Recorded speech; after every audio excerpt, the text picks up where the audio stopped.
Historia Canadiana is recorded on the unceded lands of the Kanien'kehá:ka First Nation.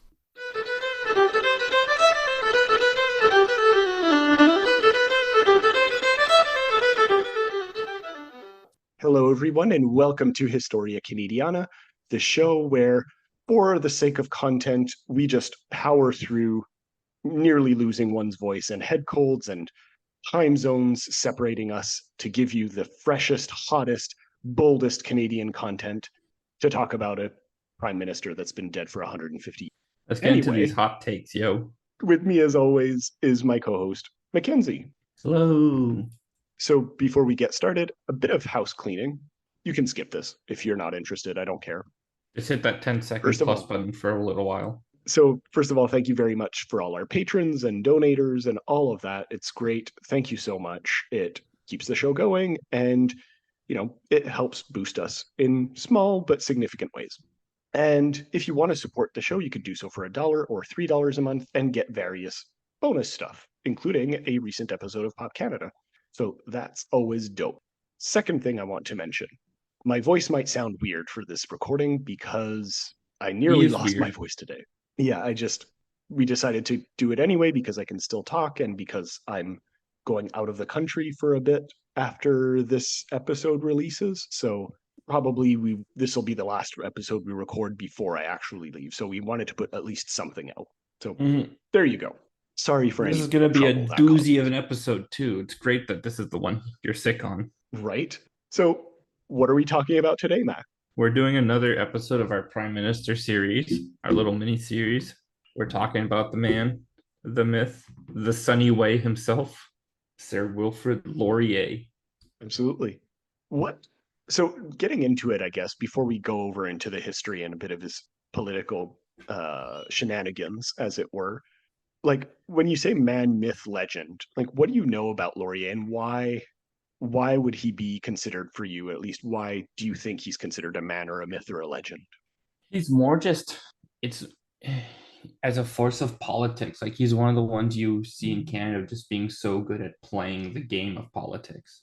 Like if you don't like his policies or whatever else, that's fine. But you have to acknowledge like he was so good at definitely moving around the different parties and balancing his speech giving. Like he was a force of nature in that way. And the first time a force of nature like that had been around since John A. Macdonald. Absolutely. And we'll get into his actual policies and whether we agree with them or not or how he handled it. But I would tend to agree with you. Like we said this a little bit before we started the show, but it would seem like Laurier was kind of the first to be like, oh, Canada's back on its feet. Like it was a rough period after Macdonald died. Yeah. Yeah, exactly. Canada can live on as a place. Right. Absolutely. And of course, at the very end of every one of these episodes, I don't know how long this one's going to be, but at the very end of each of the episodes, we rank the prime ministers because that hasn't been done enough every few years. And so far, as the ranking stands, it's Macdonald at the top because we're like 4 prime ministers in, and who else is going to be at the top at this point? Yeah. Then Mackenzie. Thank you. Then the 4 prime ministers that followed Macdonald's death. So Mackenzie Bowell, John S.D. Thompson, you're welcome, and John Abbott. And so Charles Tupper. Charles Tupper. Yeah. Sorry, I didn't scroll down far enough. Shows you how much we care about Tupper. Yeah. And I know we had like a sort of semi-ranking for those 4, but in my head, it's all just a jumbled bag. Like, yeah. Rightfully so. Like, who cares? They were literally there as placeholders. For the purposes of our list, it doesn't really matter who they were. We put them there because they have to, but yeah. The only one who people are going to know is John Abbott, and that's because he has a nice CEGEP.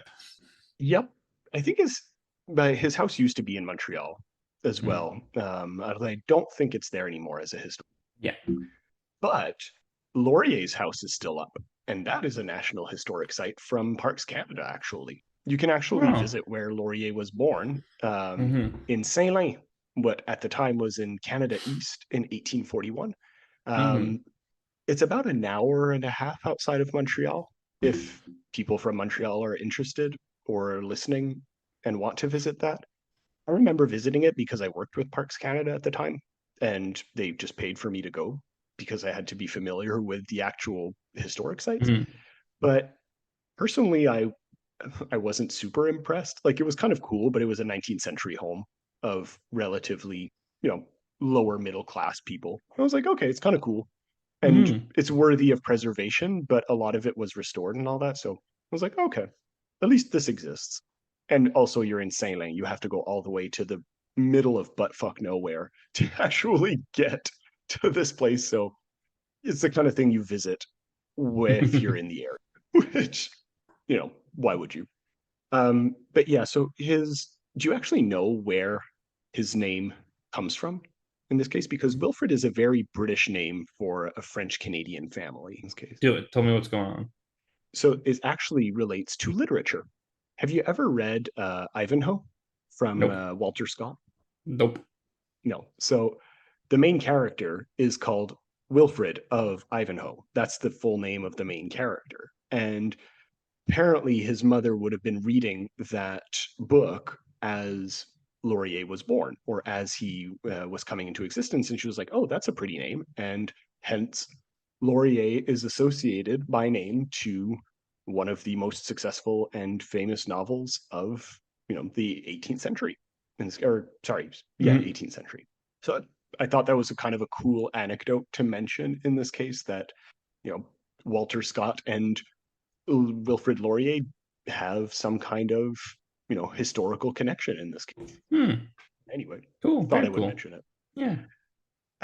Early on in his life, when he was about 20, Laurier would begin law school at McGill College in 1861, and he would practice law in Montreal until 1866.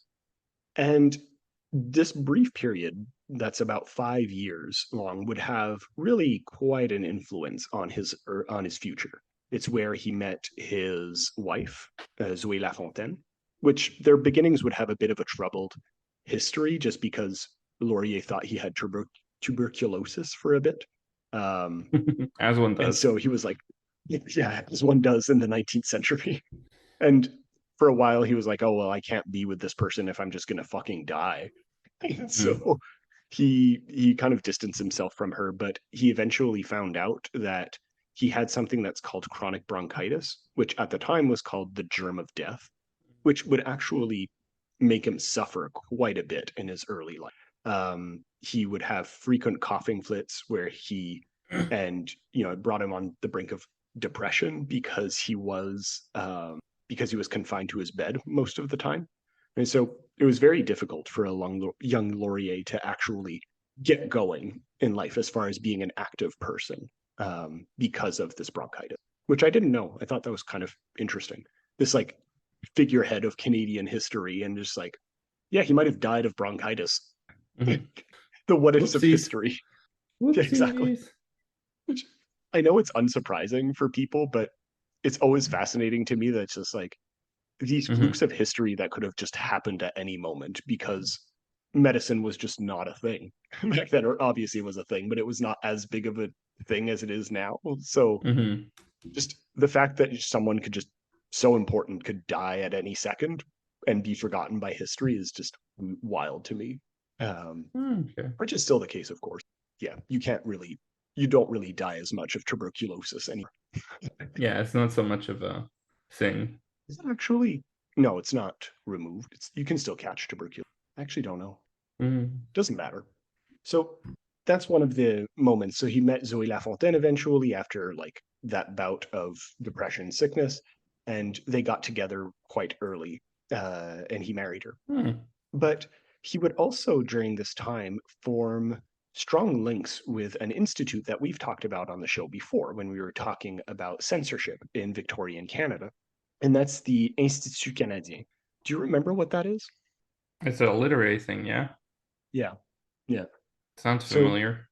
yeah, we talked about it. Yeah, it must have been at this point, like a few months ago. But it's basically a literary circle that was famous for housing radical literature, and by radical at the time, Mhm. it's like liberal literature, right? Um, which and a lot of their members were ardent defenders of such radical liberal ideas, right? Mhm. Um, and what's his face? Laurier would come to know this group or come to be a part of this group through a professor of his. So that's how that connection is made. And as a lawyer, Laurier would actually, and as vice president of the Institute as well, he would actually kind of come face to face with the Ultramontane bishop of Quebec at the time, or of Montreal, sorry, I should say, whose name was Ignace Bourget, who we also talked about on that episode. Bourget, who was like firmly anti-liberal, right? He was an ultra-conservative. And so already in early 1860s, right, when Laurier is still a young, strapping lad, right, barely our age, he's already going up against the Catholic Church in this case. And this should kind of set off listeners' ears in a sense of where Laurier's kind of going as far as a political career, of sticking to his very liberal guns, but also being open to discussion and being and working with the people that are part of the Institute, for example. He wouldn't maintain this radical liberalism throughout his career. He would become a bit more conservative and more center as he would go, but I think it's still important to kind of mention. The last thing that I kind of want to mention as far as setup is concerned before we get into his political life is that these two things, right, the closeness of death and his early interactions with censorship and liberal ideas, right, would very much inform two things, right? His kind of fear of losing his own faith, in a sense, right? If faith is against such liberal ideas, he would very much fear that, but also he would fear death, right? And it made him very aware of the finite amount of time that we have on this planet, right? And which I think is always good to remind oneself of, even if it can be depression inducing. It's all about how you view it. It's about how you take it. For sure. All these experiences would kind of create this simultaneously fearful person for the future, but also very ambitious, extremely well-read and intelligent, but also kind of a romantic in a sense, right? He believed in his ideals and that they would win the day, which, as we know in politics, is not always the case, right? Romanticism has kind of lost its edge for me in politics. So, bit of a foreshadow of where his career is kind of going here. But yeah, anything you want to say about his early life as far as these influences are concerned, or anything that kind of strikes you as interesting? I think it's always an interesting thing to look at how these people come about, and I think this really does help solidify his beginning as this legend. And it'll probably help inform us when he does sort of make these deals to get decisions through. This is a man who wanted to get as much done in as little time as possible. And that meant cutting deals where he could and compromising if he had to. Absolutely. Although I would argue that the compromise part kind of took over more than perhaps it should have, for good or ill. So in 1867, the year of Confederation, Laurier would begin to practice law in Athabascaville, which, again, speaking of middle of nowhere places, definitely one of them. And this is where already you start to see him adopt a bit more of a centrist position, because as a staunch liberal during his days with the Institut Canadien, he was adamantly against Confederation, right? Very much against it, very much for individual states and provinces having their own places and powers. But then by 1867-68, you kind of see him rallying to that cause and being more and more comfortable with the fact that there's potential here, right? There's potential for a strong country that's united by its disparate elements, if you will.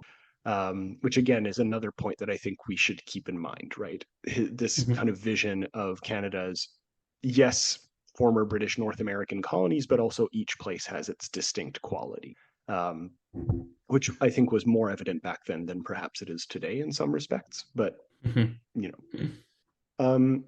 yeah, despite his kind of position on Confederation, he would begin his political career as a provincial MP in this case.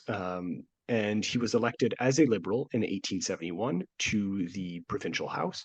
And it would be only a few years later in 1874 that he would stand for election to the House of Commons, right? Again, for the Liberal Party. Mm-hmm. And he would win a seat and he would maintain that for the next 45 years.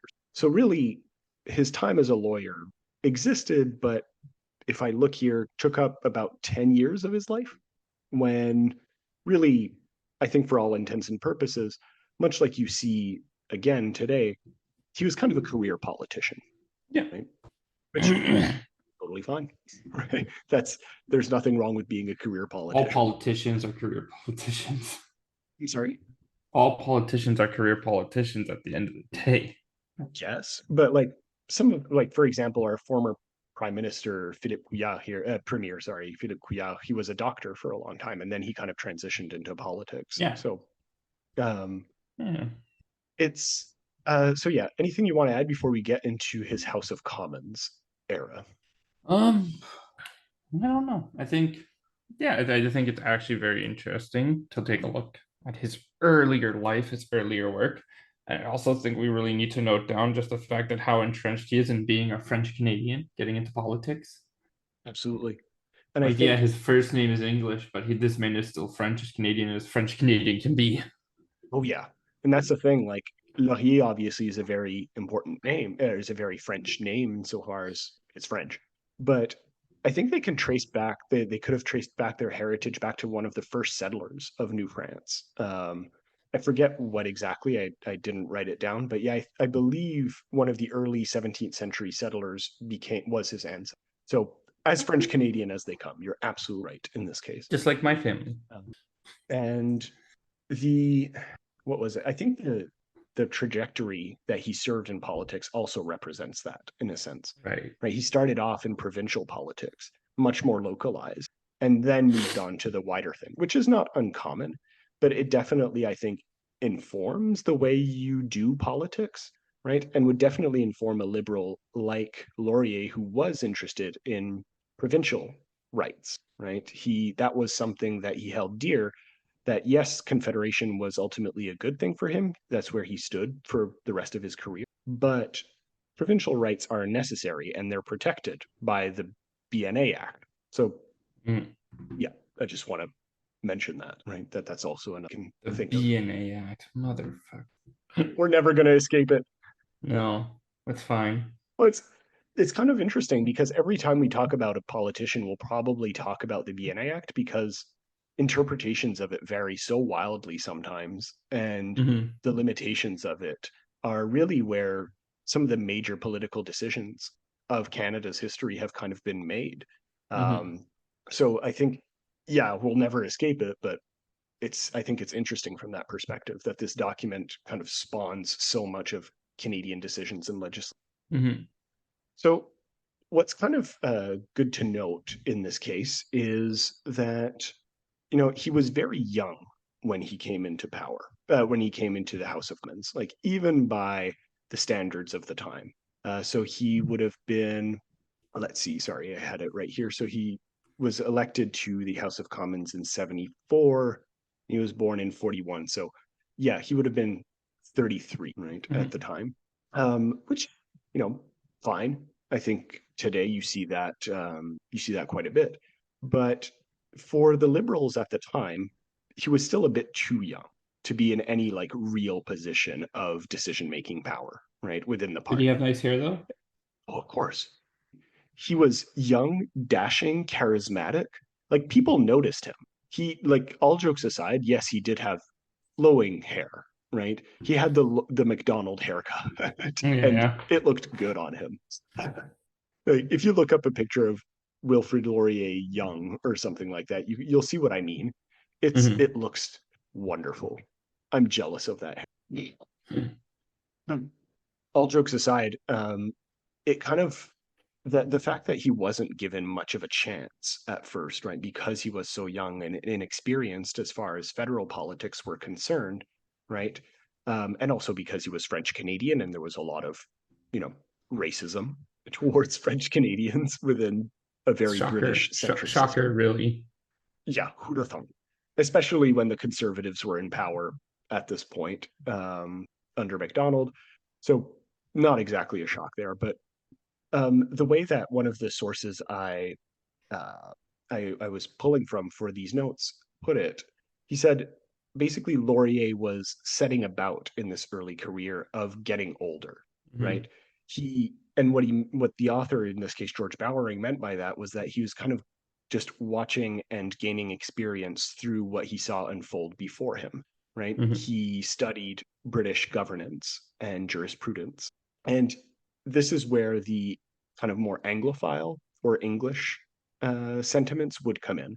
For a Mhm. long time, especially in his early career, very French Canadian, as you were saying. But observing and being a part of the whole federal process very much kind of balanced that out, Mhm. at least as far as like the two recognized cultures of Canada are concerned. Um, and again, this is kind of foreshadowing later, he would become quite infatuated with the British ideals that many in Parliament represented. And this idea of a progressive British civilization is something that he would hold quite strongly onto, even if he didn't necessarily agree with how to put it about, right? He would definitely maintain the idea of wanting to save it and keep it as is, into the future, right? As far as Canada is concerned, of course. Mhm. Did you have a chance to read the speech that I linked in the show notes? No, a little bit at the start, but not the whole thing. It is quite a Yeah, long that's fair. speech. Yeah, But I do. It's always fascinating to me whenever you see hardcore liberals appear. The first thing they have to do is defend the word liberalism. okay. Do you want to give an example here? What do you mean by that? Well, it's like it's looking at being a liberal. You're never right enough for the conservatives, and you're never far left enough for the socialists.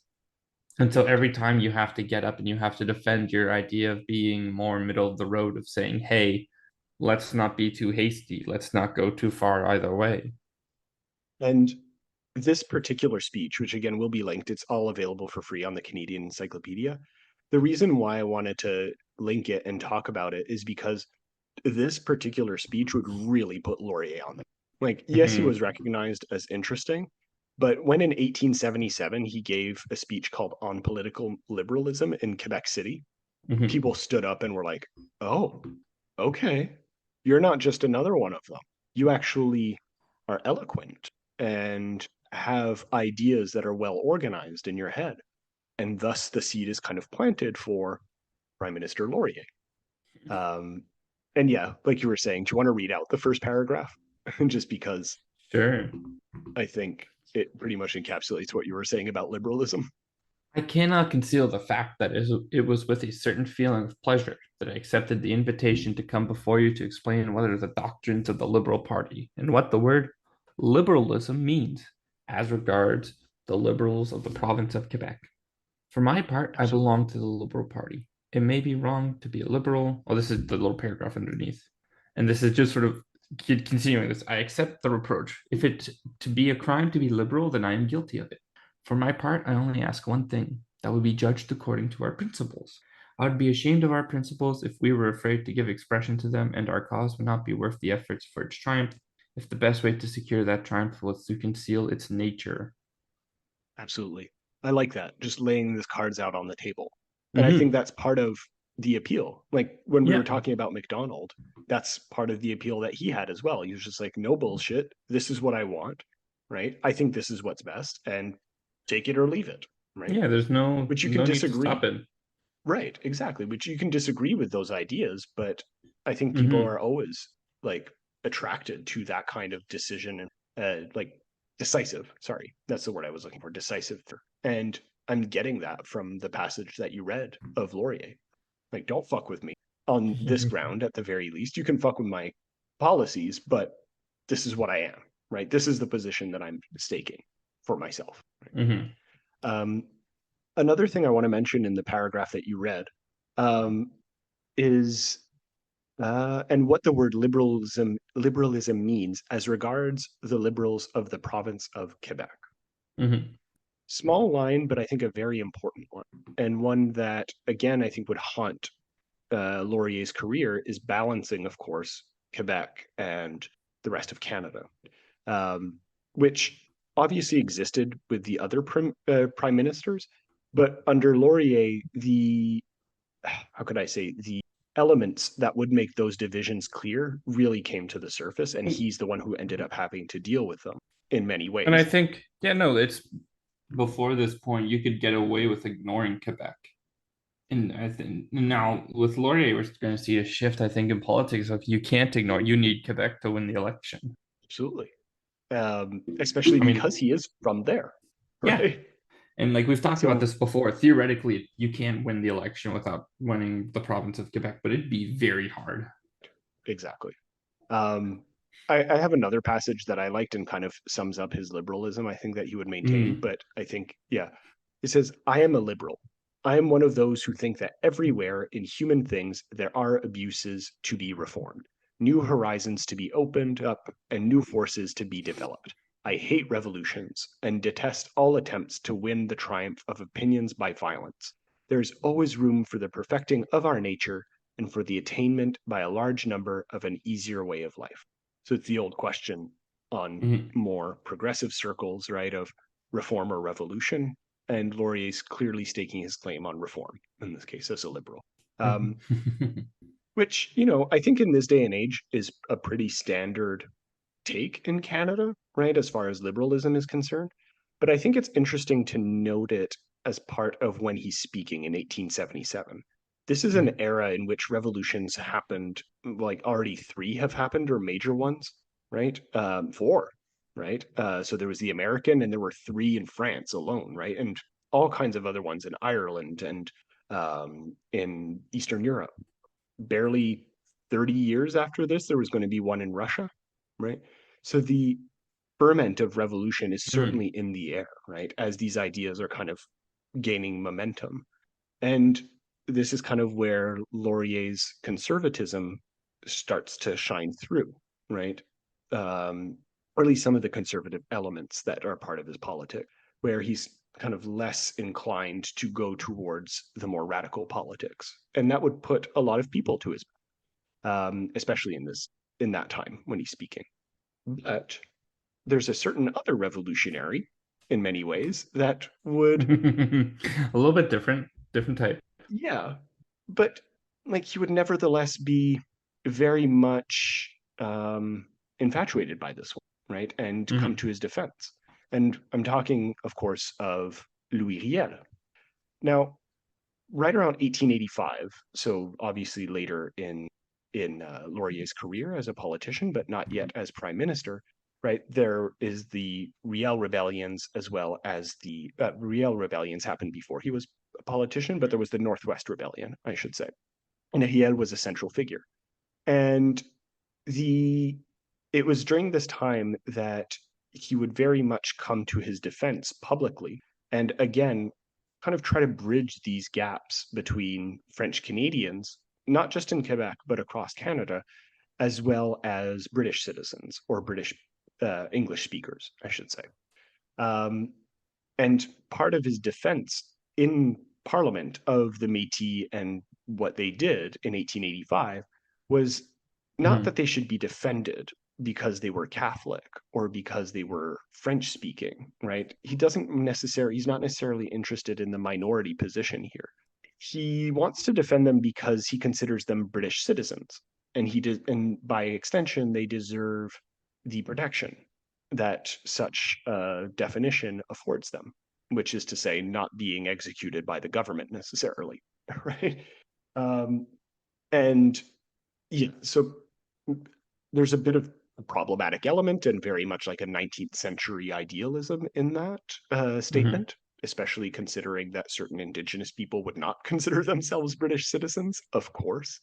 Um, but I think the idea definitely demonstrates, again, Laurier's politics, right? It's not about the divisions, it's about what we can do despite those divisions, right? Which again fits very much within this like view of Canada that he would go forth with as he was becoming prime minister, or as he was going to be prime minister. Yeah. I don't know if you have anything to add on that particular.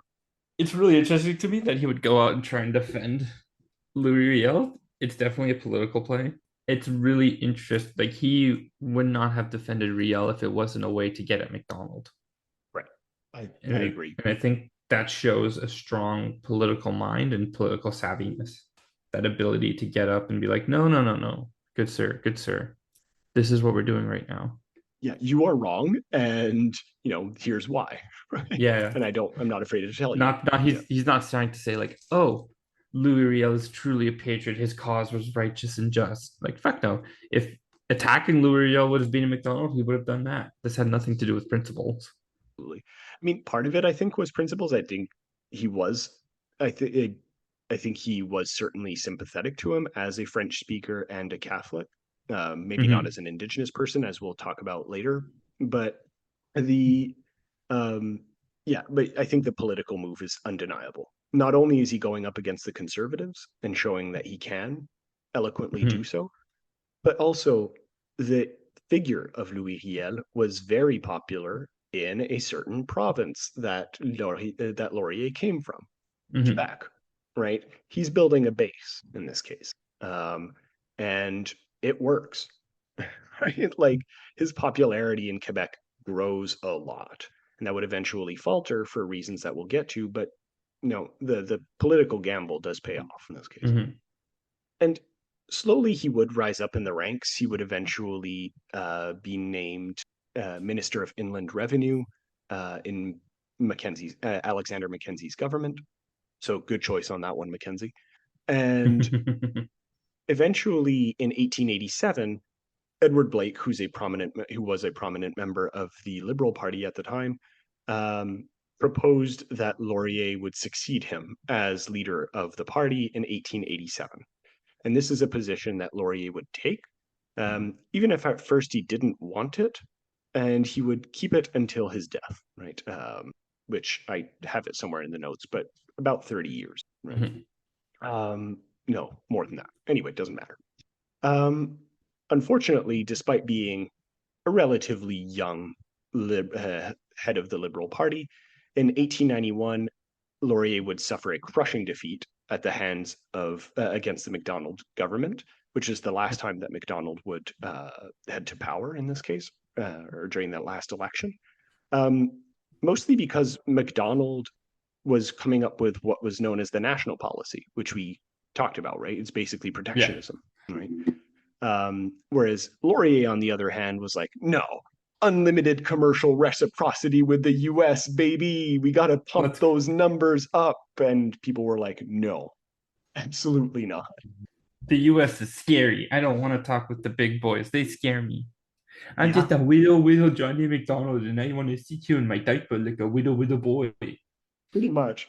All jokes aside, that kind of American boogeyman, though, would again is another pin that we'll have to put into the Laurier political kind of board that we're creating here, because that would come up again and again as far as his policies. And that's, I think, kind of why there's such a strong Canadian history of liberalism. And when like the Liberal Party finally does get into power, we're going to see that they get more into it, because conservatives have set answers that they have to give that are always going to lose them. It's the same with socialists. There's always a set answer you have to give, and that's the one that's going to lose you power. Liberalism offers a lot more of like waffling, not actually giving direct answers, or you can adapt your answer and change it if you need to. Like you're allowed to be a bit more open-minded about things, Conservatism basically says you're not allowed to think of the other side. You must lockstep and be opposed to this argument. It's a very universalist. It's a very universalist thing. Yeah. So yeah, despite this kind of crushing defeat, obviously Laurier would remain head of the Liberal Party, but a series of fortunate, for him at least, circumstances would bring him to power eventually, right? So not only would the Conservative Party slowly weaken after Macdonald dies, right, as we saw in the previous PM episode that we did, but also the kind of controversy of the Manitoba schools question that we discussed as well in a previous episode would kind of, again, foment these ethnic Mhm. divisions within Canada, or what was considered ethnic divisions between French and English at the time. And so that would really push Laurier to be more and more of a viable candidate for prime minister. Mhm. And that's exactly what happened in 1896. He became Canada's first French Canadian prime minister, and he would hold the office for 15 years. So, score one for French Canadians. And then they just kept getting W's, baby. Just nonstop wins, yo. But yeah, so basically, I don't know, is there anything that you wanted to talk about before we got into his career as prime minister in this case? Like any final points that you wanted to make or things that you wanted to highlight before we got into the actual decision making that he did? Oh boy. I think like anything else, it's about having like it's historical hypotheticals. Like this was right time and right place. And this isn't a knock on Laurier. This is just a fact of the matter. Like any historian, any historical figure, like, ride or dies on the idea of right time, right place, you know? Absolutely. Yeah. And to take a bit of a more like materialist philosophical perspective on this, right? I think that's kind of what you're pointing to of right time, right place, is that yes, the fact that he was French Canadian certainly helped push the votes in his favor in places like Quebec as well.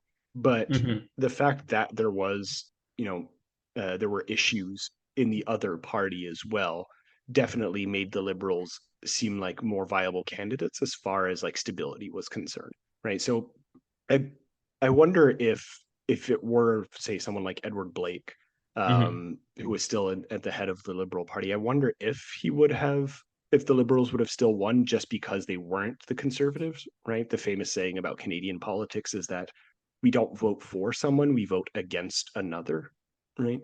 Um, Mhm.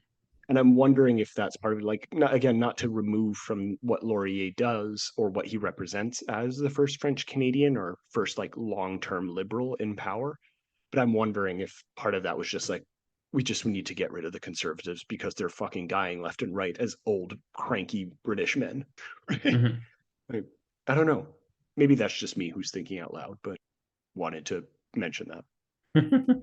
Okay, so the next section of this show is basically going to cover the main points that Laurier would have to face as prime minister. Probably we're not going to talk about everything because it's impossible and I don't want this show to be 5 hours long. So, you know, take that with a grain of salt. If we didn't talk about the one thing that you wanted us to talk about Laurier, we probably did. Listen to the episode again and you'll find it. Mhm. Right? So, do you remember what the Manitoba schools question was? We could talked about it a bit before. Wasn't it about the school switching, but like it was a religious thing, wasn't it? Mhm. Catholic Keep versus going. Protestant. Yep, And there's also language. naturally. Yeah. Yep. English So Protestant Manitoba, schools and Catholic French schools and what they had to do if they were forced to do it or not. And conservative government couldn't come up with a fucking answer. we were just like, yeah, we'll flip flop back and forth. But They were they're being liberals about it. pretty much. um, but yeah, in 1896, that would be one of the first things that Laurier would have to deal with is the kind of ending controversy of the Manitoba schools issue, which, as we Mhm. talked about before, some of the successors, the conservative successors to Macdonald, did try to actually deal with it in ways that were that managed to compromise, but never quite managed to actually pull anything solid together, right? Um, and that's where we get to our first caricature, which is what we like to do Mhm. with prime ministers in this case. Which one are we talking about specifically? The very first one, the one Ah. just below good or bad. Yeah, The one with the little Quebec man wearing his sleeping cap. it's not a sleeping cap. What That's is it we have then? to. It's a patriote suit What the fuck? because it's still there. It never goes away. 60 years Okay. later, Yeah. little French Quebecois in a patriote suit holding a um, what do you call that? Not a poker, A but rake? something. No, it's a brand. There's something written on Oh. the brander. Mm-hmm. So the brander on it says separate school in this case. And in the background of Laurier There's a and this bowl. French Quebecer, what's written on the bowl? Northwest. The Northwest, and then there's a bowl that the bull knocked into the air that says compromise. So what's the sense that you're getting from this caricature? Um, Hold on. Well, if the compromise was knocked into the air, that means the compromise wasn't accepted, and that Laurier can't get the bull under control for Quebec to brand the bull. Well, Sort I of feel like showing the bull that. was already branded. That's the thing. Like, I think that's why it's kicking. I think it's because the bull was already Oh, branded. right. It's a But bit it doesn't unclear. like it. Right. And it's a bit of the carrot and the stick situation. Like the compromise was the carrot, the brand was the stick. Yeah. Mm-hmm. And if you look at the second caricature just below it, only a few crumbs, you kind of see this. And again, for listeners, all of these caricatures will be linked in the show notes so you can follow along Mm-hmm. in this case. But you see this as well in this caricature.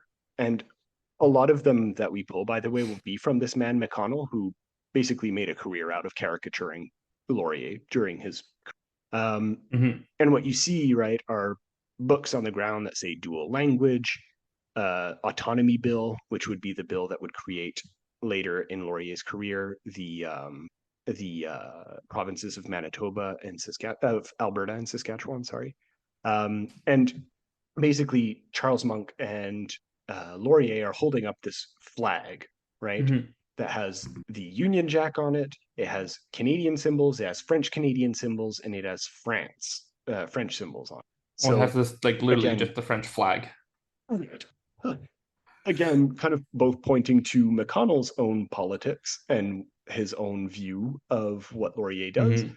but emphasizing the fact also that there was some sentiment that Laurier was emphasizing the French position in this case, right? In trying to create this mixed agreement, if you will. Mm-hmm. Um, which we'll get to like more of the compromises that he does later, but personally, I feel like this is a good thing as far as the um, compromises are concerned. Just because for so long French Canadians were screwed over, especially in this time, that yeah, any concessions that you make to them is going to seem greater than what it actually is in order to like Mm-hmm. bring them up to the level of British rights. Um, Again, this was very much perception because basically the Laurier Greenway Accord would, yes, end the separate schools debate, but it would really only return to Catholic minorities like a few crumbs. They weren't really that many French speaking Catholic schools that would be able to be built in new provinces in what would become Alberta and Saskatchewan in the Northwest Yeah. Territories. So It's the usual the French fear that doesn't actually exist, and then in Quebec we have the English fear which doesn't actually exist. exactly. And again, pulling from George Bowering in this case on in his book on the Canadian prime ministers, he I think sums it up really well. Um, the deal that Laurier worked out sounded like good laissez-faire Burkean business. The Manitobans agreed to give the last half hour of every school day over to religious teachings, not necessarily Catholic, but quote any Christian clergyman. That's pretty much the concession. That's the compromise. It's like you can do whatever, right? The last half hour, it can be Catholic, Protestant, yeah, maybe not Jewish or Muslim, but it can be anything, right? Anything your heart Um, desires. right. But if you're not encouraging, right, the actual settlement of French speakers, which they didn't, and if you're not encouraging the building of Catholic institutions, which you aren't, like obviously it's going to make it so that even if you have the liberty to actually give instruction in French or a Catholic instruction, it's not going to give much just because you're not encouraging that type of settlement. Mm-hmm. So, yeah, I don't know if you have anything to say about that. I think we've talked about the Manitoba schools issues quite a bit. So I just wanted to kind of say that one of his first things is that he puts a point onto that. But yeah, I don't know if you had anything to say about it. About the Manitoba. No, I think it's it does show that adaptability of liberalism. Like you can adapt, you can make compromises, and we're going to see this a lot more from Laurier for good and for bad. And it's all going to depend on what you believe in the strength of a politician or prime minister. And I also I think do it's like indicative of the Bowering's. fact that this is a problem that has not or never will go away. Yeah, yeah. I do like Bowering's point in this case that, in good liberal fashion, there is this idea of laissez-faire, right? The term comes from laissez-faire economics in this case, which is liberalism, basically, right? The free market. And in this kind of liberalism, Laurier's kind of trying to apply it to education in this case, and that's the compromise. And as someone who works in education, I'm sure you have thoughts about that. There's letting Mm-hmm. things ride, that it doesn't actually equal itself out in either economics or I'm sure in education. So I think it's a bit of a weird way of applying that, but I don't know if you have any thought. About the loss of education, or be about the changes and the fact that there was crumbs. No, but like I was just saying because he's applying like free market logic to education, Mm-hmm. right? Just do whatever as classic liberals do. I feel it's a weird thing to apply to education of just like the free market logic or laissez-faire economics because it doesn't actually level itself out into a compromise like he thinks it's going to, So right? you're Um, hitting on basically a major debate in education that is still very much raging, and there is no concrete answer to. oh, interesting. Okay. Like there's because schoolings and schools always have to deal with the idea of schools teaching what they want to teach and doing mandated work by from things like the government.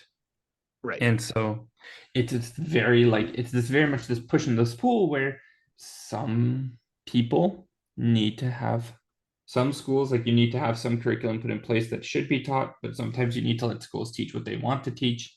And there's no full answer for that. Because yeah, you don't want full free market education. Schools get to teach everything because they might not cover some important things, or they don't try and push their kids. But then you also don't want full government control, because then you have the government using it as a propaganda tool.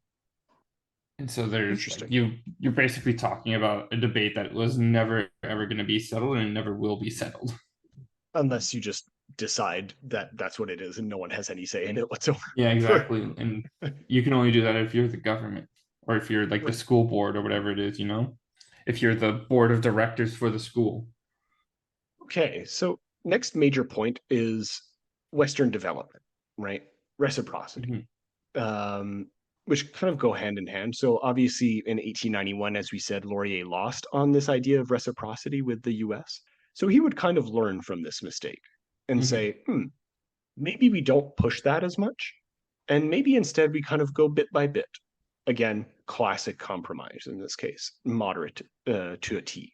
And so what he puts instead is a tariff that gives priority to imperial imports and preference, right? Mhm. This is given in 1897. And at the same time, it would be a similar type of favor for his project of bringing in massive amounts of immigrants, right, into the West, right? You wanted to create provinces. This was part of Laurier's plan that Canada would be that the 20th century would be Canada's century. And as the Yeah. 20th century was arriving, you needed people to make that happen. And so bring in Something the that never English ever speak. happened in Canada. Right, exactly. But for Maybe the both end good of the and 20th bad. century. Right. For both good and bad. Absolutely. Um, so basically, um, this action was seen as good in many ways for both liberals and conservatives because liberals, were still had some kind of reciprocity. They could trade with the US, and that was good as far as, the market logic that they were following was concerned. But at the same time, conservatives were also happy because they get to keep their British ties, right? Mhm. By preferring to actually trade with the British. However, the conservatives were also not entirely happy with this because that was one of the major bombs that they had against Laurier was the fact that he wanted like full reciprocity with the states. And Laurier Mhm. kind of diffused that bomb. And so the Tories were like, shit, well, now what? Like, what can we attack him with? the one thing that we had against him, now he's kind of solved it. And that frustrated the conservative, which I think is very fun. Yeah, I don't know if there's much to say on this one in particular, just like he encouraged Western settlement, and he did so through Minister of the Interior Clifford Sifton, which we talked about with our Ukrainian episode. Yeah, and it's just continuing on Laurier's path, his destiny. Absolutely. And okay, here's where it gets less interesting, right? Or not less interesting, less good. The hero is not necessarily heroic. Rarely addressed part of Laurier's past in this case as a prime minister. And I say rarely addressed because if you look up a lot of articles on Laurier, just like a Wikipedia article or a Canadian encyclopedia, like it's not mentioned. But the Laurier government like affected Indigenous franchise in a big bad way. Because if you'll remember when we talked about Macdonald, in the 1885 Franchise Act, he would give some voting rights to Indigenous people, right? Obviously, they had to follow the standards that were set out, which is to say property owners and over 21 and so on, which severely limits which Indigenous people could vote, but it was still there, right, on the books. And the Laurier government said, no, that's not going to be a thing anymore, right? So in 1898, they actively removed what little franchise rights Indigenous men did have, right? And part of that is, again, very political and, contrasts quite nicely with what we talked about earlier that he did with Réal, in this case, in trying to defend him. Not necessarily as an Indigenous person, but as a British citizen. And yeah, by removing the Indigenous franchise, obviously that's not good. Everyone should have a right to vote. But he did so for political reasons because the Laurier government feared that the Indigenous people would have a tendency to vote for conservatives. So instead of just trying to encourage them to vote for liberals, they said, no, we'll just remove their right to vote and like that problem solved. So great. Again, I don't know if you have anything to say about that, but it sucks. Yeah, it's another nail in the coffin of Indigenous rights. Absolutely. I find it interesting that we don't talk about it, right? It's one of those things that, we talk about it, obviously, rightfully so, with Macdonald, because he was involved in a lot of the horrible stuff that happened to Indigenous people. But I think this is part of the way in which Laurier's myth was constructed, is that we just omit certain things. We just don't talk about the bad stuff as far as, genocidal practices and racism is concerned in Canada. So yeah, I just wanted to mention this point as integral, right, to the way we actually understand Laurier. Okay. No, I don't know. It's just I think it's just one of those funny instances where this thing was so hidden. Yeah, absolutely. So despite the fact that, as you were saying, Canada didn't necessarily become the world power that it was to be during Laurier's lifetime, as 20th century being Canada's century or whatever. During Laurier's ministry, still like about 2 million people came to live in Canada. So as far as immigration was concerned, it's during his time that it really exploded in Canada, right? Because at the turn of the century, Canada had a population of about 5 million people. So adding 2 million to that is enormous, right? So as far as like that's concerned, again, rough for, terrible for the Indigenous populations who are getting their land stolen from them during this process. But as far as affecting the policy that he had in mind, in that sense, it was very effective. And working closely with Clifford Sifton as Minister of the Interior definitely helped with that. Right? So the next major one that I want to talk about is something that we discussed last episode, right? The Boer War, in this case. So we had talked about, the best war in Canada. I need to give my, exactly. I'll need to give my voice a rest. So for people who didn't listen to the Boer War, what did we talk about briefly, and why do we care? The Boer War was a war in South Africa that did not actually involve Boers. And the only reason it's important to Canada, it was one of those like It was one of the first times that people really started questioning why Canada was getting involved in these English wars that were fought so far away. It was one of the first times that, pride for the motherland didn't work out, and people really started to question, why are we fighting for a country that's so far? Like, yeah, we're our own country now, that's great. But are we really our own country when we still have to fight all of England's battles? The And this answer is a is question that would get carried over into World War One. and World War II. And well, by World War II, that question was solved a bit more because we had things like the Windsor Yes. Act. Yes.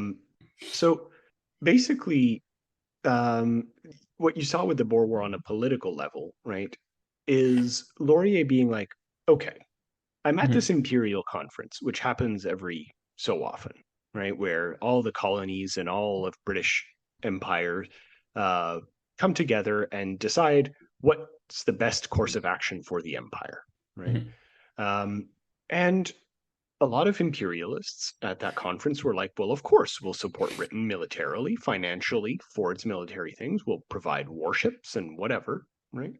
And for the first part of the conference, the British were kind of impressed with Laurier. He seemed well spoken. He was very British in many ways, right? He appealed to their Victorian sensibilities, and then he came out against uh, military, economic, or political federation of the empire, and he came out against actively supporting British wars. And so suddenly people were like, "What's the? Is this some revolutionary shit going on? Like, what? Who's this little asshole saying, telling us what to do? Is that the French Canadian part of him who's getting a bit rowdy here? What the hell is this? Right? What is he What the doing, fuck telling is us no? this? What is this? What is this guy? What does he think he is? What is he doing playing this political game in the backwater colony that is Canada? What? Right? But again, it was all part of what was going on, on a more political level as far as the Boer War was concerned. On the one hand, Laurier had to contend with the conservatives who were very ready to send troops to South Africa. But Laurier's French Canadian supporters were like, who gives a crap, right? Canada's security is not at stake. British security even is barely at stake, right? This is just a weird flex on Britain's end. Why do we care, right? And it, especially in French Canada, it became to be seen more and more, at least in the context of the Boer War, as like the British Empire putting down another people's attempts to express its desire for independence, which struck a chord in Quebec, right? They were like, oh, we don't know any South Africans or Boers, but we associate with that idea of fighting against an oppressor, right? And for that reason, we're not exactly inclined to send people. Right? So it was also during this time that even though it wasn't explicitly related to the war that was happening in South Africa, a lot of French Canadians and Quebecers took the time to mention that, like, we're supporting Britain and saying that they're so good and all of that to us, but have they really been that good? Like, have Have they they really kept a helped good us that record of? much? Yeah, like especially recently, they seem to be favoring Americans a lot more than they're favoring us in like decisions about borders, which we'll get to, or economic practices and trade. So like Yeah. even outside of the military, what are we doing here? And Sorry, go that's, ahead. You look like yeah, you were saying no, something. it's just, it's one of the good things about having French and British at the time, and even to this day, is that there's always a bit of push and pull. Like, do we really need to go back to Britain? Do we really need to look at America? Like, do we need the, can we stand on our own, you guys? And it goes both ways, like, because there's always Quebec will often, to me, seems to be making the most deals with the states, whereas Ontario will look like the government will look more to Britain, and they're good at catching each other and be like, we don't need to do these deals with everybody, or even nowadays stopping deals from going ahead with China. For sure. Yep, that's another one. Yeah, or other countries that Yeah, and we are so at like war with. having two cultures in your country sort of gives you that good idea of like, no, like let's stick to ourselves. Which, again, has its good sides and its bad sides as well. Like you can't necessarily only rely on yourself. Oh, for sure. 100%. Yeah. So Mr. Middle of the Road would come along and say, okay, time for one of my smooth compromises in this case. And he was kind of aware that this would have ramifications down the line, but for the moment, he was like, I have to make a decision. Mm-hmm. And he made an order in council, which basically means like he bypassed the whole decisional process that usually happens in Canadian politics. And he's just like, okay, I'm using my power as prime minister to make an executive decision, basically. And he said that he would send some volunteers. There would be no conscription necessarily. We wouldn't force people to go, but we'll send a couple thousand volunteers and, you know, people who go if they want to go. But even this, right, this kind of compromise would come to many a disgusted reaction, I should say, from nationalists within his party, including someone we've spoken about before, Henri Bourassa, right? And Bourassa would actually resign his seat in Parliament in order to protest Laurier's decision in this case. And so, in that decision, Laurier would lose a major supportive voice for his party in Quebec, right? And this would again have an impact. Bourassa would later come back, but yeah, it was a bit of a slippery road for a bit. Mm-hmm. So yeah, um, we've talked about the Boer War, like we said last episode, so we won't go too much into detail, but at least wanted to mention that, on a political level, this is what's happening. Okay, next big one. And here I think is actually a pretty good one, right? In 1903, it's railroad time, baby. Railroad time, baby. God, all my boys hate the railroads. All my boys hate the railroad parties and the railroad companies. So, do you want to click on the caricature for the railroad one? In 1903, he proposed the construction of a new transcontinental. Is this the crime of the transcontinental? Sorry. That's the one that's like the poster of the crime of the transcontinental. Yeah. So what's up with this one? Canadian Treasury was looted of $40 million because Laurier gave it away on some stupid fucking railway, just like Macdonald did. God, what is with? If I had a nickel for every time a Canadian prime minister got fucked by a railway, I'd have 2 nickels, which isn't a lot, but Would it's you weird that it's happened twice. would you say he was railroaded? Anyway, God, it like, what's the obsession, man? Do you get sworn into office and immediately go, ah, yes, the railroad? so here's the thing. It would come up to a lot of controversy, um, but it wasn't necessarily because it was for what's the term I'm looking for? Bribery reasons, like it would come up with McDonald's government. In this case, it's just because in 1903, 1904, as Laurier was pushing the construction of new transcontinental railways, namely the Grand Trunk and the National Transcontinental Railway, um, Canada was facing like an economic boom at that time. The good times were rolling. And so they were like, if there's ever a moment when we'll be able to actually, you know, construct another railway instead of just having one dumb one from British Columbia to Quebec, let's actually do it now. But as it was being constructed, the good times ended. And so people got pissed, right? Because they kind of associated this extravagant expense, right, with the financial burdens that a lot of people were facing at that time, even though the decision would have been made prior to any economic collapse. And also because economic collapses happen all the time, no matter what you build or do, right? That's just the way that, you know, the free market works, right? There's boom and busts, and that's just how it goes, right?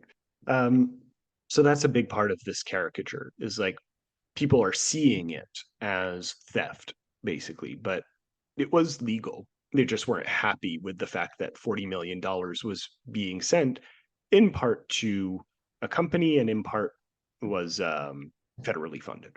Mm-hmm. But again, kind of talking about middle of the road politics here, I do find it kind of interesting that half of the railway would be private enterprise in this case.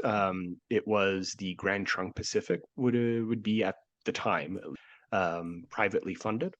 And that was the one that built the section from Winnipeg to the west. Mhm. Whereas the National Transcontinental Railway would be a public work. In this case, it would be federally funded, and that would be eastward from Winnipeg. Mhm. And eventually the two would obviously connect and it would be just one institution. But One super I do find it railway. interesting. Yeah, exactly. But I do kind of find it interesting, and again, kind of fits within Laurier's idea of compromise and finding moderation, right, between his liberal free market ideas and government expenditure in this case, which I just thought I would mention. Yep. No, and I think I was joking before, but it the problem is railways are good ideas. It's just for whatever reason, the Canadian government of the time can't craft a good deal with it. Railways are good infrastructure, and we're seeing that they're also good Absolutely. public transportation. It is a crime, I think, that for a country that was built on the fucking railway, that we do not have more in Canada. Yeah, Like, it's wild to me. It's like the Canadian curse is the railway. We just can't. right. But we actively tore down some railways, though. Like, Yeah. you have a perfect solution. Most of our population lives in a straight line from Quebec City to Ottawa. That's most of Canada's population, right? Hmm. And you could just build a freaking railway high speed and it would work, right? You would avoid so many cars. But no, car culture, baby. Gotta live that American dream. Anyway, I'm getting worked up, but I agree with you. Trains are cool. Okay, this one you might know a bit more about, this next major thing, the Alaska boundary dispute. Hmm. So, what happens at the end of the 19th century that's important in Canada? You'd know this because you worked specifically in relation to this for a while. That would be close Oh, to the Alaska. yeah. But, Oh yeah, I did work close to Alaska. mhm. Yeah, no, it's how do you talk about this? It's so wild to me how much effort and things have gone into Alaska. Is it's just it and you got when you actually get to the border, it's kind of fascinating how little fanfare there is, Right. especially if you're Canadian. It's just, oh, you're Canadian, cool, move along. But why would this be a conversation at this moment, right? In Gold, 1903. Yeah. gold, oil, natural resources, strategic positioning. America likes to have things. Yeah. So, a bit of context here. Again, we're looping back to the American part here. So there was the Yukon Mhm. Gold Rush, right? Klondike Gold Rush, sorry, I should say. Um, that brought a crap ton of people there, like you were saying, to gold, oil, just settlement in general, because we have to expand to as much territory as possible.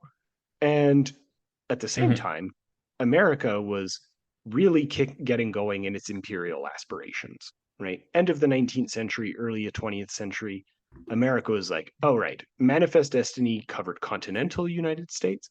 Now let's Mhm. hit some islands, right? Let's go to the Philippines. Let's go to Hawaii. Oh, hello, there's something up north, right? Let's buy off a chunk of land from Russia, right? And call it Alaska. Woo. um, they don't know what they have. They'll sell it to us literally for pennies. So, yeah, that's something that happened. And in the face of like this American encroachment, Laurier kind of, or the Laurier government, I should say, because Laurier is not acting alone, kind of thought differently about necessarily their relation to their states. It's fine to deal with them, to have trade, but when suddenly there's the threat of expansion in the north, what was kind of assumed to eventually be Canada's, then it gets into a bit of an ordeal. And that's kind Mhm. of what would kick off the Alaska boundary dispute, which would again tie us back to the French Canadian sentiment that we were talking about before, which is to say that more and more people were like, do the British actually act in our interests? Mhm. And the Alaska boundary dispute would kind of confirm that no, not really. Because this is one of the last times that the Canadians would put their fate in the hands of British negotiators, right? Mhm. So they would send two British negotiators that they thought were impartial, and they would kind of see, quote unquote, both sides of the coin, right? Whereas the Americans that went to negotiate were like warmongers. They were jingoists. They were like, no, we want this territory and it's going to be ours, right? And I'm not just painting a caricature here. This is in many sources. The Americans were very keen on getting as much territory as they could. And as the boundary dispute, which basically created the boundary between Canada and Alaska that we see today, right, happened, this is where Laurier was like, how about Canada have its own Department of External Affairs? How about we don't let the British decide for us what's good for our territory? Because they're kind of letting the Americans have everything they want here. And that's not really great, right? Not that it changes much. Ultimately, like it's a few miles here and there, but it's the principle of it. Yeah, for sure. Yeah. And so again, Laurier is kind of pushing himself. Yes, we're kind of painting him as a very middle of the road centrist, but at the same time, he is making these decisions that are rather antagonistic to imperial and conservative practices. So those do happen. Anyway, I just wanted to mention that. Is there anything that you want to say in this case about the Alaska border dispute and what it represents? I mean, it's interesting because it was a dispute, but it hasn't really been a problem since, at least from what I understand. Yeah. It's not like we're always coming back to this Alaskan border. Yeah. Although at the time it really was. Like that's the thing is that we don't think about it because it seems like peanuts. Yeah. But at the time, the way people thought about it was like, no, but this is literally the future of Canada. If we don't set a border somewhere, the Americans are just going to come in, right? So it was a genuine fear, I think. Anyway, I agree. You don't really talk about it anymore. And like, great, Alaska exists. Good for you on having oil. Good for you on giving America access to the North. Exactly. Shall we move on? Now they use as leverage to try and get more. Right, exactly. Sorry, I didn't want to interrupt you. Go ahead. No, it's biting us now because even though they only have a tiny sliver, they're trying to be like, oh, that means we can access all of the polar, right? We get access to the entire polar region. And then Canada and Russia are just like, no. What the fuck? That's not how this works. Yeah, which again, like we laugh about territorial like shenanigans at the time, but we still see that today. It's just for different reasons. Like territory was a much more tangible idea. I think back in the 19th century, people like were actively thinking about borders and land proper. Whereas today it's more of the idea of the territory. I think that's interesting. And I think your example is good of the Arctic, right? Like a lot of it isn't actually land, a lot of it is ice, right? But what do you do with that, right? The very like notion of sovereignty on just a space that's not necessarily concrete is one that has impacts today. Yeah, you can be sure that Laurier was not thinking about that, and nor should he have. Right? Like, there's no way that crossed his mind. Okay, let's move on to the next point. One of the last points, by the way. Do you want to click on the next caricature here, the one on Alberta and Saskatchewan? In this case, this is on top of page 5. Page 5. Oh, won the election. Yeah. So. Yes, this one. Yeah, that one's kind of fun. So, the height of Laurier's glory would come in 1904 when he would win against conservative and later Union Party leader Robert Borden. Right. And Borden would eventually actually go on to be prime minister after Laurier. Spoiler alert for a 100-year-old event. But one of the first things that Laurier would do after being reelected in 1904 was to establish 2 new provinces, which we talked about already briefly, Alberta and Saskatchewan in 1905. And what do we see in this caricature here? About it's him holding. There it is. I don't know who that is, but it's a man in some very ill-fitting clothing, and it says Western Autonomy Suit. The tailor is Laurier, and a priest. Yes, of course, a priest. Got to mention. Yeah, in this case, it's a Catholic. In this case, so of course, Catholics making that jab again. Catholics. So, what's the kind of message behind this? This grown man in a child's suit. What are we going for? I think it's just about it's Western autonomy, but it's very ill-fitting. It doesn't really work. It's a little too tight. Yeah, Makes them look a little childish, like a baby.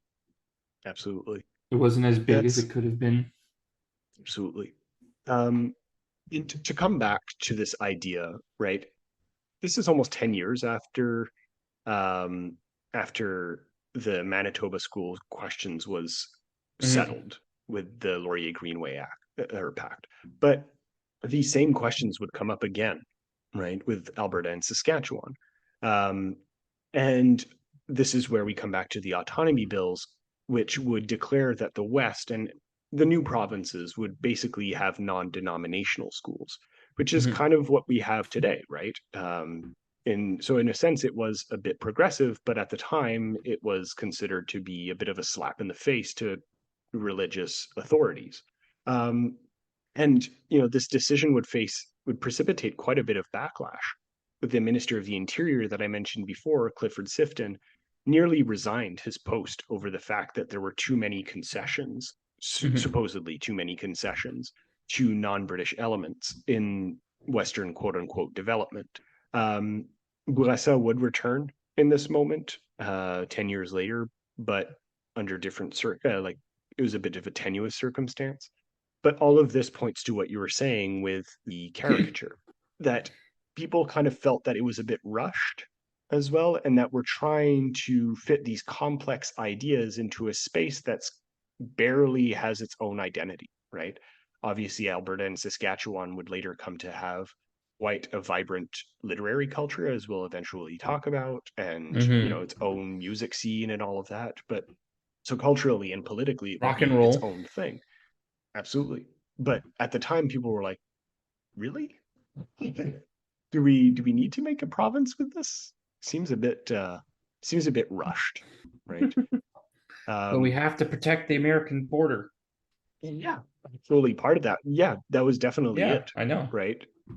And but this also shows that Laurier's policies were successful in many ways because to be a province, you have to have a certain amount of population, right? That's kind of the standard for or at least one of the standard differences between territory and province is population. Um, so as far as like the immigration tactics that the Laurier era would bring, clearly it worked in a sense because it managed to create two new provinces out of it. So despite, you know, as far as developing Canada into what it would become, right? As far as that's concerned, good Mhm. move. But it's also kind of where you would start to see the cracks of the Laurier government reemerge, right? Yes, he was very successful in 1904, but as these old scandals popped up again, people kind of realized that Laurier's moderatism kind of just kicks the can down the road, doesn't Mhm. really solve the problem, right? Um, and when I was kind of researching this, I was thinking of a good analogy in this case, and I came up with Yugoslavia. Not that we're, do you know, do you know about this? Basically, like what No. Yugoslavia was. Go ahead, So tell me. Yugoslavia was a country for during the Cold War. In this case, it was a socialist republic. But what made it different in this case was that it basically encompassed six countries that had really quite different cultures in them. And the the president of Yugoslavia, who's commonly known as Tito, right, for most of Yugoslavia's history, managed to kind of keep these disparate peoples who had different religious backgrounds and different cultural practices and all of that together through Mhm. a series of like actually functioning social policies in many ways. Um, but as soon as he died and those kind of elements were removed or backtracked, that region went into like a really bloody and disappointing civil war. Not disappointing, but like disappointing as far as like where it was before Mhm. as a united country, and like a really terrible civil war. And I'm not comparing, I don't think Canada's going to get into civil war. Like, that's not the message that I'm going for here. But, Well, don't you remember the video we saw, Patrick, about the way Canada's going to right, split up? sure. But what I'm going for here is that what at least Yugoslavia tried to do was actually kind of create policies that would bring these people together. And they were eventually pulled back, and that kind of led to major conflict. Um, what I kind of get the sense of when looking into this period of Canada's history is that these internal conflicts are not actually being resolved in any meaningful way. They're kind of papered over, and it looks good on paper, but it doesn't really do much to solve the actual internal conflict, right? And so a lot of the issues that you would later come to see in Canada, I think, are part of what we're seeing here, right? Just kicking the can down the road with something that looks good and might work in the moment, but ultimately is not going to do much. And I don't know if that's a fair assessment, if you agree with me on that, but that's the sense that I'm getting. And I don't know if you have any thoughts on that or if I was just rambling for a bit, but yeah, that's the sense I'm getting. I mean, it's any nation that, like the US, Canada, even someplace like Mexico, it exists on a very fragile idea. Like there isn't this long history of nationhood. Yeah, it's been around a couple hundred years, but what's that compared to thousands of years? What's that compared to thousands of years of culture and war? So I think we do always have to keep an eye out for things like a civil war, an uprising, a split, annexation, whatever. But I also don't think it's as huge as an issue as you might be led to believe. People are very comfortable with what they live in. Absolutely. And like part of the reason, which is why it's like a tenuous relation what I'm creating here, but it like part of the reason was that the actual social conditions that these various people differed wildly by the end, and so it did lead to conflict.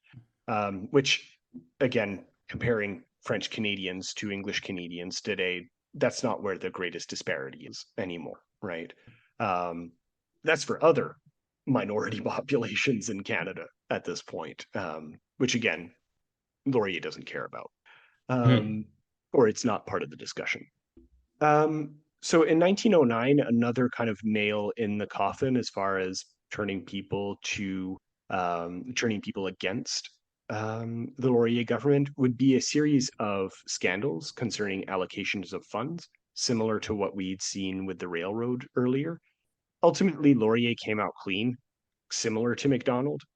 He never resigned like Macdonald, but a few people were canned. It didn't really topple the government, but again, cracks in this case. In 1909, Laurier's government would oversee the creation of the Department of External Affairs that they had talked about 6 years prior, again, putting conservatives more to their back. And it's around this time that you start to see conservatives being like, okay, this guy's not really following our rules anymore or what we hold dear. So we're going to start to kind of try to bring Quebec to our side and French Canadians, that bastion of Laurier's power. And they would really manage to do that with the last two major elements of Laurier's prime ministership. In 1911, in 1910, Laurier would go on to spearhead the Naval Service Act, which on the surface of it doesn't seem like a big deal, right? Navy, in this case. Navy. But it's more of the context behind it that pushed people against Laurier, right? In this case, you got too big, too fast. You went too far. Yeah, exactly, right? You see the same old arguments. Deep. But it's like conservatives were like, well, why don't we just use the British Navy, right? We have a perfectly good Navy. We'll just send money to them and they know how to build boats. They're the fucking British, right?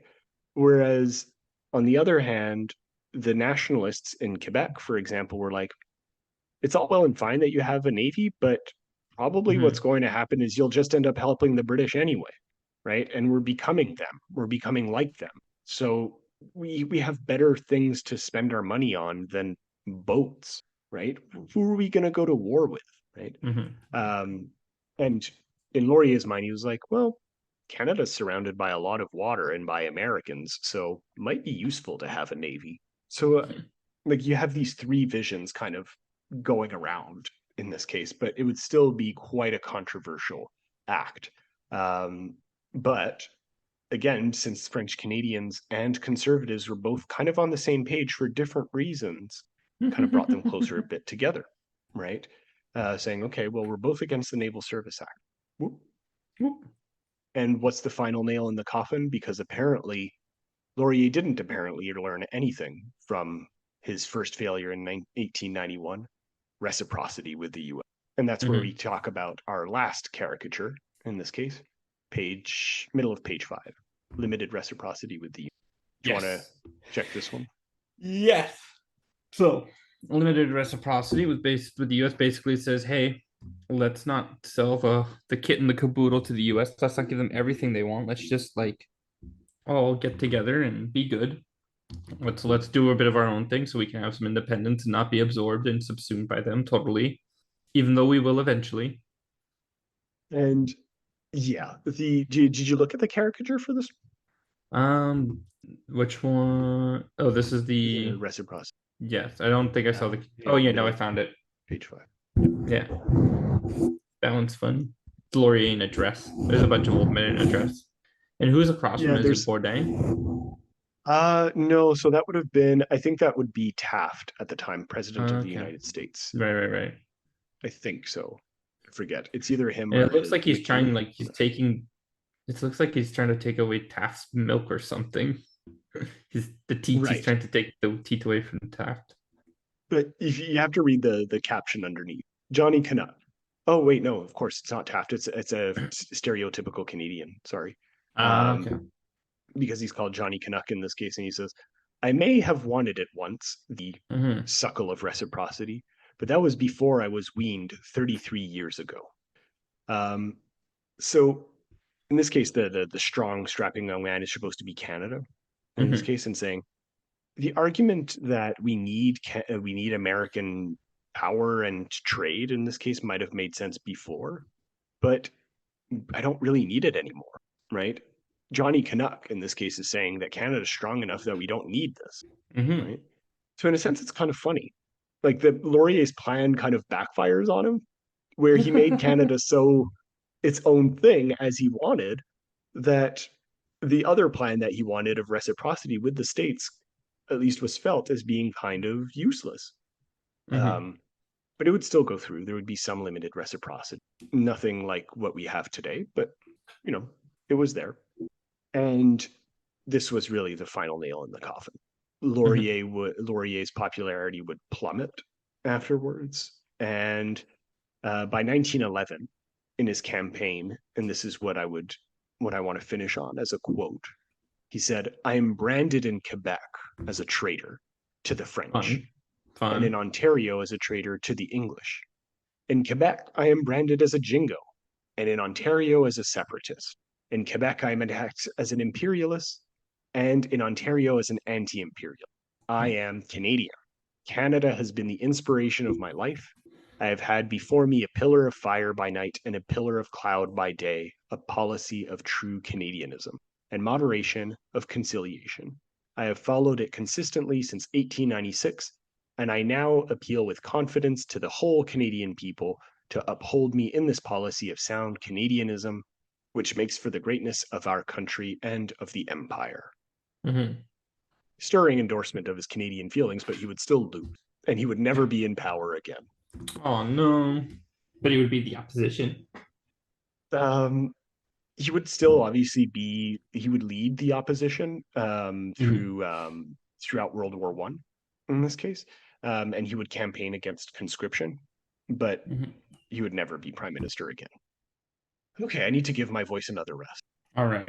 So locking into this, I think it's important to notice the fact that Laurier's career was long, and even when he was finished, he was still committed to politics. This isn't a man that lost and then left like other politicians are wont to do. He continued, so that makes me believe that while he was a career politician, there was definitely some value and integrity to him and his beliefs. Like, this is a man who, while played the political game, also believed in what he was saying at the end of the day, if I'm making any sense here right now. And I think that's what led him to be such a strong leader, is because he actually held value to what he was. Yeah, interesting. Would you feel he could have accomplished more if he didn't do that? I don't know. The problem is when it's a big if. Yeah, because if you are somebody who doesn't have that, then you don't have strong character. And if you don't have strong character, I don't think you can legitimately get things done. Yeah. I think part of his strength of character was his willingness to compromise in this, like you're saying. So, yeah, I see some value in this. I was hesitating between putting him at number. For me, he's not number one because I was just putting myself in this position of, if I had to vote for him, obviously we're not living in the 19th century, it's different conditions and all that, but um, Laurier is the type of politician that I never vote for, right? Right. And I would not see myself admiring someone who's just like ultimately middle of the road with some I could things. see myself. I'm like, I always prefer someone with a bit more gusto. So for me, that would be maybe a bit more number two in this case. Yeah. No, and I'm not Laurier and Macdonald. I think it doesn't matter, and I think this is going to be how Laurier is going. I'm fine with putting Laurier as a strong number two. Before you were talking maybe number three, and I thought that was a bit too Yeah, it's a bit far. much. Yeah, because I He's not think worse than Alexander Mackenzie. no, just because I don't think we'd be in a Canada we are in today without everything Laurier did. Yeah. And that's not to say Canada is some superpower, but Canada is also a respected country. That's true. And I think he set in motion a lot, like the culture that he started to create is the culture that a lot of people know Canada for. Very peaceful, very diplomatic people that are always willing to talk. Like if you look at a lot of major instances with the US has a lot of international countries, Canada is often the mediator or the middleman. Yeah. Although we do have some bases everywhere. Oh yeah, no, of course, but we're never to the same degree, you know. We usually have bases because we're just following the US around because of trade agreements. That's true. Yeah, I don't know. Where do you stand? Do you say number two or number one? Is he better than Macdonald? I could go either or, honestly. I think as a figure of like as an actual politician, Laurier was better, but as a figure of like a figure, as a symbol, Macdonald is still number one. Is he though? Yeah. Macdonald, perhaps for a certain vision of Canada, he's a legend as far as like being drunk all the time. But no, that's what I mean. That's the more like, that I mean. Like yeah. the cult of personality was stronger with Macdonald. Right. Is what I'm trying to say. Yeah. Like I could see, like in an election, I would vote for Laurier, but I would see Laurier losing at the same time to Macdonald. Oh yeah. Between the two, 100%. Yeah. Yeah. I don't know, like because I don't agree with either of their politics. No, like I mean, is there any prime minister that you do agree with their politics? Some more than others, but yeah, there's elements here and there, but yeah, mostly no. Perhaps some premiers, not prime ministers. Yeah. But yeah, I think I'm calling it number two. Yep, that's fine. Yeah. And you know what? It can be like either or. If people want to debate us and comment or reviews, go ahead. I feel like you can do that. I feel like ultimately what brings my decision is like the actual things that he decided upon. Like it was very, for me, less in depth than what Macdonald would have to do. And granted, Macdonald was at a time when he had to build a nation, right? Or yeah, it's sort of the foundations. It's sort of how do you beat the guy who made the country? Exactly. Yeah. And I think later politicians would perhaps be strong contenders in this case, but like I think Laurier is the first one to be the actual strong contender for this. Yeah, absolutely. The only thing that would push this almost towards number one for me is just like exactly the symbolic power that someone like Laurier has, is like the dual identities that he's managing. But yeah, ultimately he's too middle of me. I respect, even though I don't like Macdonald's politics, I respect his like gusto to go forward with certain ideas much more. Yeah, no, I think Laurier is still like he's going to be our number two, and he's probably going to be our number two. I don't see him falling in the rankings to like any kind of below top five. Yeah, depends who we put at number one though. Yeah, well, the Canadian prime ministers, looking forward a little bit. Who's next? It's Bourdain. Yeah. Borden. I don't see Borden. Maybe Mackenzie, although Mackenzie was a bit of a Nazi, so maybe not. William Lyon Mackenzie King is the only one I can see it, just because he got us through World War II. Yeah, Borden got us through World War One. Yeah, but did we really have to get through World War One? Let's be real right now. someone who's very fascinated with Vimy Ridge is very angry at you right now for saying that. Yeah, God, I'm gonna get so much hate for that because Vimy Ridge. Like, No, obviously the number one is going to be Jacques Chrétien. I'm telling you, he's a joker. He's a wild card. He's gonna impress Okay. you. Like, okay. I think another caveat to think of this as we move forward is how restricted these people were with their actual politics, right? Because I feel like Macdonald had more free reign of being able to do what he could do. Yeah, no, Macdonald could do whatever the fuck he like. That's the thing we have to understand with Laurier is he quite literally yeah, Mackenzie King was there, but Laurier really started the fact of having a proper opposition. Yeah, exactly. And for me, Yeah. that would be the way that I would see him as number one, is that he had a lot against him. That's fair. That's really fair. So I'm fine with putting him at number two, but I think if Macdonald ever moves down or moves up, we have to consider them tied together almost at this point. Yeah. How do you feel about putting them on the same? Okay. Because I think your argument I think adding the like component of like what they were up against, creating an opposition, puts Laurier. Yeah, like I think like considering the situation in which they were in, puts Laurier to number one. If we say like, okay, well, they were facing more difficult circumstances. I'm good with a tie for now. I'm good with a tie. Oh, fuck it, let's go with number one. I think they're both. I think they're both like, it's so you could look at it 1,000 different ways and come at 1,000 different answers with these two. Yeah.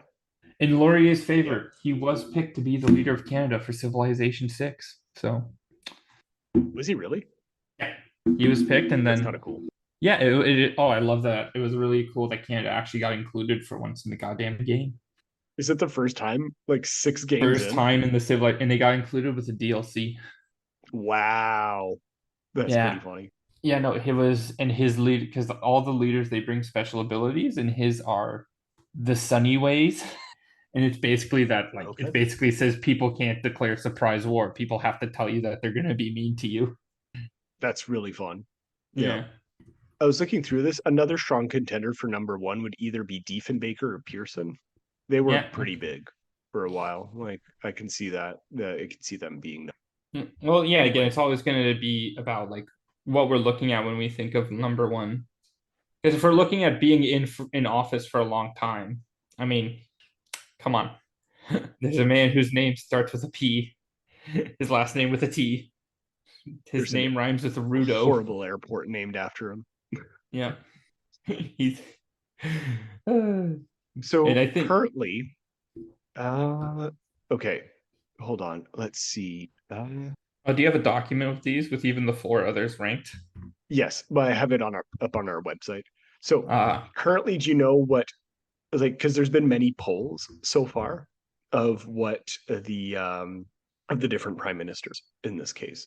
And so far, the ones we've done, right?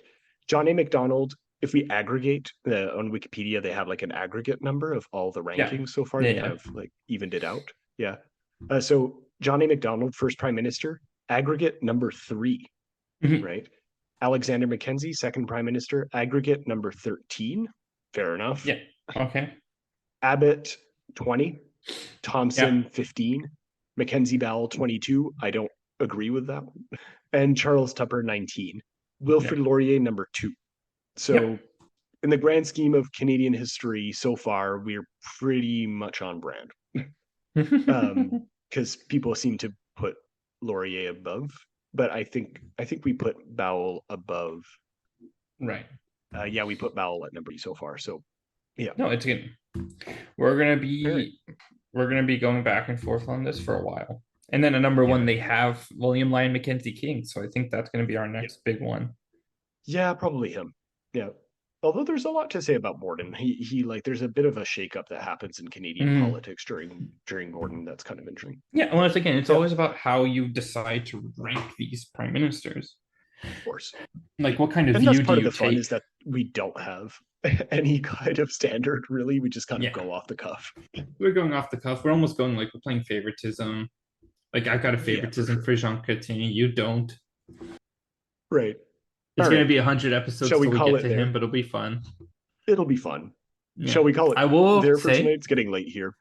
okay, I will say we didn't have to do 2 episodes for Laurier like we did Macdonald.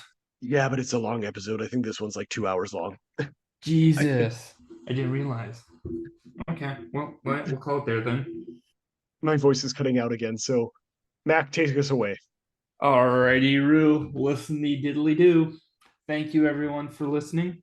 You can reach out with any questions, comments, or concerns on the Facebook page and by email. You can support the show through PayPal as a pay what you feel the show is worth, and through affiliate links in the recommended reading page we set up.